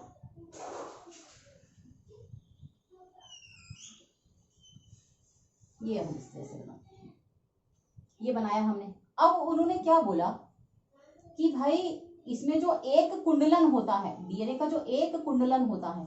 अब देखो एक कुंडलन का मतलब समझो, कोई चीज यहां से शुरू होती है, इस पॉइंट से शुरू होती है, इधर ये देखो मैंने पॉइंट बनाया, यहां से शुरू होती है, यहां से घूमती है घूमती है घूमती है, वापस इसी पॉइंट पर आ जाती है। तो बना सर्किल, वृत्त बना, वृत्त नहीं कुंडलन बनाना है। तो यहां से घूमी, ये घूम के घूम के घूम के घूम के घूम के घूम के घूम के वापस इधर आ गई, इस तरफ आ गई, तो कुंडलन बन गया ना, कुंडली, कुंडली बन गई ना, कुंडली। तो उन्होंने बोला कि ये जो एक कुंडली होती है, एक जो हेलिक्स होता है, उसकी टोटल लंबाई होती है, अपन इस कुंडली को ऐसे मान लेते हैं, उसकी टोटल लंबाई होती है 34 आर्मस्ट्रॉन्ग। एक फेरे की, डीएनए के एक फेरे की एक कुंडलन की कुल लंबाई होती है 34 आर्मस्ट्रॉन्ग। और इस लंबाई के अंदर 10 जोड़ी, 1 2 3 4 5 6 7 8 9 10 जोड़ी नाइट्रोजनी क्षारक समा जाते हैं। इसके अंदर 10 जोड़ी बेस पेयर्स लिख रही हूं मैं, नाइट्रोजनी क्षारक के जो 10 जोड़े हैं वो समा जाते हैं। दो जोड़ों के बीच में जो डिस्टेंस होता है, जो दूरी होती है, वो होती है 3.4 आर्मस्ट्रॉन्ग। यानी कि ये जो दूरी है, ये दूरी होती है 3.4 आर्मस्ट्रॉन्ग। तो अगर एक कुंडलन में 10 जोड़े हैं तो कुंडलन की लंबाई कितनी हुई? 3.4 इंटू 10 यानी कि 34 आर्मस्ट्रॉन्ग। तो एक कुंडलन की लंबाई होती है 34 आर्मस्ट्रॉन्ग। एक कुंडलन में टोटल आते हैं 10 नाइट्रोजनी क्षारकों के जोड़े, प्लस दो जोड़ों के मध्य में जो दूरी होती है वो होती है 3.4 आर्मस्ट्रॉन्ग। तो उम्मीद है ये बात आपको समझ में आ गई होगी। प्लस डीएनए का जो व्यास होता है, यानी कि डीएनए की जो कुल चौड़ाई होती है वो होती है 2.2 मीटर्स। डीएनए की जो विड्थ है वो होती है 2.2 मीटर्स। तो ये कुछ आंकड़े हैं जो वॉटसन क्रिक ने बताए थे। हल्का फुल्का हमको याद रखने की कोशिश करनी है। एक कुंडलन की लंबाई होती है 34 आर्मस्ट्रॉन्ग। एक कुंडलन के अंदर 10 जोड़े नाइट्रोजन क्षारक पाए जाते हैं। दो जोड़ों के मध्य में दूरी होती है 3.4 आर्मस्ट्रॉन्ग। डीएनए का कुल व्यास होता है 2.2, गलत लिख दिया मैंने, ये मीटर लिख दिया मैंने, यहां होना चाहिए ये 2 नैनोमीटर यानी कि 20 आर्मस्ट्रॉन्ग। डीएनए की जो विड्थ होती है वो होती है 20 आर्मस्ट्रॉन्ग। अब देखो इसमें भी दो आंकड़े बताती हूँ। ये देखो, अगर हम डीएनए को ऐसे बनाते हैं तो यहाँ तो हमने बनाया शुगर, यहाँ हमने बनाया फॉस्फेट, यहाँ हमने बनाया शुगर, इधर भी बनाते हैं। तो ये देखो, ये हमने बनाया शुगर शुगर और ये हमने बनाया फॉस्फेट। तो फॉस्फेट से फॉस्फेट के मध्य की दूरी बताई है मैंने 20 आर्मस्ट्रॉन्ग, और शुगर से शुगर के मध्य की दूरी होती है 11.1 आर्मस्ट्रॉन्ग, क्योंकि शुगर अंदर की तरफ होती है ना। तो शर्करा से शर्करा की मध्य की दूरी होती है 11.1 आर्मस्ट्रॉन्ग, और फॉस्फेट से फॉस्फेट की मध्य की दूरी होती है टोटल 20 आर्मस्ट्रॉन्ग। तो डीएनए की जो चौड़ाई होती है, मैक्सिमम चौड़ाई होती है, वो होती है 20 आर्मस्ट्रॉन्ग। इस तरह से ये कुछ आंकड़े वॉटसन और क्रिक ने सुझाए थे, और ये मॉडल आपको समझ में आ ही गया होगा। अब डीएनए से संबंधित कुछ थोड़ी बहुत और महत्वपूर्ण बातें अपन सीखेंगे। जैसे मैंने आपको बताया कि डीएनए की खोज फ्रेडरिक विशर ने करी थी, मवाद कोशिकाओं की केंद्रक से इसको निकाला था, सबसे पहले न्यूक्लिन नाम दिया, अल्टमान ने इसको न्यूक्लिक अम्ल कहा। ये दो साइंटिस्ट आपको आ गए। इसके एक्सरे विवर्तन जो डायग्राम है वो किसने दिए थे? विल्किंस और मॉरिस विल्किंस और रोजर फ्रैंकलिन ने। प्लस डीएनए का द्विरज्जुकीय मॉडल किसने दिया था? डबल हेलिक्स मॉडल किसने दिया था? वो वॉटसन और क्रिक ने दिया था। तो यहां तक की बात आपको समझ में आ चुकी है। अब देखो एक और इम्पोर्टेंट चीज है, वो क्या है कि भाई डीएनए की लंबाई जो होती है वो सभी में अलग अलग होती है। अब इसको मैं कैसे बताऊं? तो देखो इसको बताने का तरीका क्या है। जैसे मैंने सबसे पहले लिखा एक वायरस 174 फेज, ये एक विषाणु का नाम है। इसके अंदर एक सूत्री डीएनए पाया जाता है, सिंगल स्ट्रैंडेड डीएनए, यानी उसमें दो सूत्र नहीं होते हैं, एक ही सूत्र होता है। और इस एक सूत्र में टोटल कितने न्यूक्लियोटाइड होते हैं? तो उसमें टोटल न्यूक्लियोटाइड होते हैं, न्यूक्लियोटाइड तो इसकी लंबाई कितनी हो गई, इस डीएनए की लंबाई कितनी हो गई, 5386 न्यूक्लियोटाइड। इसकी लंबाई हमने इस तरह से कैलकुलेट करी। अब एक और वायरस होता है, इसको हम बोलते हैं लैम्डा फेज। इसमें होता है डबल स्टैंडर्ड यानी कि द्विसूत्री डीएनए। अब अगर द्विसूत्री डीएनए होता है तो द्विसूत्री डीएनए की लंबाई हम कैसे कैलकुलेट करेंगे, वहां तो हमको पूरे के, हाँ वहां हम न्यूक्लियोटाइड की थोड़ा बात करेंगे, वहां तो हम जोड़े की बात करेंगे। कैसे भाई, यहां तो हमने लिखा जैसे A T C ji ji C T, तो कितना लंबा हो गया, 1 2 3 4 5 6 7 न्यूक्लियोटाइड जितना लंबा हो गया। लेकिन यहाँ पर हम कैसे बोल सकते हैं, यहाँ हम न्यूक्लियोटाइड थोड़ा ना बोलेंगे, हम अगर ये बनाया यहाँ पे ए टी ए सी जी और जी और सी, तो यहाँ इसकी टोटल लंबाई कितनी हो गई, 1 जोड़ा 2 जोड़ा 3 जोड़ा और 4 जोड़ा, यानी ये डीएनए कुल कितना लंबा हो गया, 4 बेस पेयर जितना लंबा, 4 नाइट्रोजनी क्षारक युग्म जितना लंबा हो गया। क्योंकि इनके बीच में दूरी कितनी होती है, 3.4 आर्मस्ट्रॉन्ग। तो टोटल इसकी जो लंबाई है वो कितनी हो गई, 3.4 इंटू 4। भाई 4 जोड़े हैं तो 4 जोड़ों की मध्य की दूरी कितनी हो गई, 3.4 इंटू 4। तो इस तरह से लंबाई कैलकुलेट की जा सकती है ना। तो अगर हम लैम्डा फेज की लंबाई कैलकुलेट करते हैं जिसमें कि द्विसूत्री प्रकार का डीएनए पाया जाता है, जो इसकी लंबाई टोटल कितनी आती है, 48502 बेस पेयर्स, यानी कि इसके अंदर 48,502 नाइट्रोजनी क्षारकों के जोड़े पाए जाते हैं। ये इतना लंबा होता है। अब अगर अपन बात करें ई कोलाई के डीएनए की, ई कोलाई जो बैक्टीरिया होता है, ई कोलाई नाम का जो बैक्टीरिया होता है, उसमें भी द्विसूत्री मगर वर्तुल डीएनए पाया जाता है। ऐसे वर्तुल डीएनए पाया जाता है, ये सीधा नहीं होता है, ये तो सीधा बनाया ना, इसमें वर्तुलाकार डीएनए होता है। अब इसकी लंबाई कितनी होती है, तो इसकी होती है 4.6 इंटू 10⁻⁻6 बेस पेयर्स। सोचो कितना हो गया, कैलकुलेट करके देखो, ये कितना कितना हजारों लाखों की संख्या में चले गए, लगभग कितना हो गया, ये 4 करोड़ के आसपास। इतना लंबा डीएनए होता है इसका। और अगर हम अपने डीएनए की बात करें, हमारे डीएनए की बात करें, यानी ह्यूमन डीएनए की बात करें, हम ह्यूमन डीएनए भी द्विसूत्री होता है मगर वो रेखीय होता है। हमारा डीएनए सीधा होता है, ऐसे वर्तुल नहीं होता है। और हमारे डीएनए में मात्र 23 गुणसूत्र में, 23 गुणसूत्र में टोटल कितने न्यूक्लियोटाइड पाए जाते हैं, तो पता है कितने पाए जाते हैं, 3.3 इंटू 10⁻9 बेस पेयर्स। 3 अरब बेस पेयर्स पाए जाते हैं, 3 अरब नाइट्रोजनी क्षारकों के जोड़े पाए जाते हैं मात्र कितने गुणसूत्रों में, 23 गुणसूत्रों में।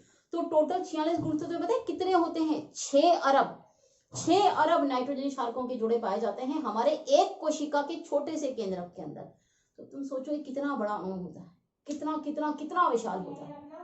इसलिए हम इसको बृहत्तम अणु मानते हैं, बृहत्तम रासायनिक अणु है ये, बेहद बड़ा होता है। तो ये कुछ 4 मैंने आपको डाटा बताए हैं, इसमें से 2 वायरस हैं। ये तो एक सूत्री वायरस है, ये द्विसूत्री वायरस है, ये भी द्विसूत्री है लेकिन वर्तुलाकार है, ये द्विसूत्री है मगर रेखीय है। हमारा जो डीएनए होता है वो द्विसूत्री होता है। तो हम अपने जीनोम मतलब 23 गुणसूत्रों में अगर बताएं कि 23 गुणसूत्रों में टोटल कितने क्षारक होते हैं, तो 3 अरब नाइट्रोजन क्षारक युग्म हमारे एक जीनोम के अंदर या 23 गुणसूत्रों के अंदर पाए जाते हैं। तो ये एक छोटी सी जानकारी थी। अब इससे आपको पता चल गया है कि डीएनए कितना ज्यादा विशाल होता है, कितना बड़ा होता है। इसके बाद में बात करते हैं कि जो डीएनए होता है वो पाया कहाँ जाता है। तो डीएनए के पाए जाने की 2 जगह होती हैं। देखो ये चीज आपको समझ में आ गई है, डीएनए 2 जगह पाया जाता है। अगर हम बात करते हैं प्रोकैरियोट्स की, प्रोकैरियोट समझते हो ना, और अगर हम बात करते हैं यूकैरियोट की, प्रोकैरियोट का मतलब हुआ जीवाणु और यूकैरियोट का मतलब हुआ हम। हमारी कोशिका में केंद्रक पाया जाता है, प्रोकैरियोट की कोशिका में केंद्रक नहीं पाया जाता है। तो डीएनए कहाँ रहेगा, तो डीएनए कोशिका के अंदर ही रहेगा डायरेक्ट, यानी कि वो सीधा कोशिका द्रव्य में पाया जाता है। तो अगर अपन प्रोकैरियोट्स की बात कर रहे हैं यानी जीवाणुओं की बात कर रहे हैं, तो जीवाणु में डीएनए कहाँ पाया जाता है, कोशिका द्रव्य में पाया जाता है।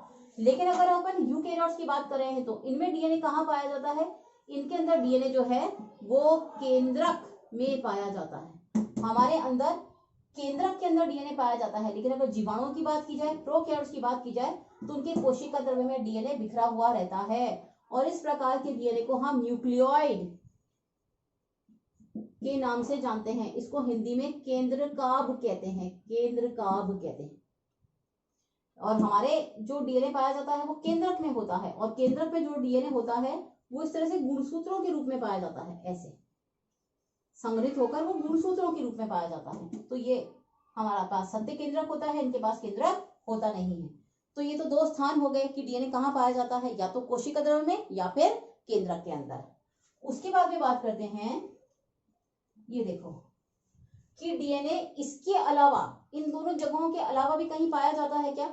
तो आप जानते ही हो कि कोशिका के अंदर दो कोशिकांग पाए जाते हैं, या पहले भी छोटी क्लासेस में पढ़ चुके हो।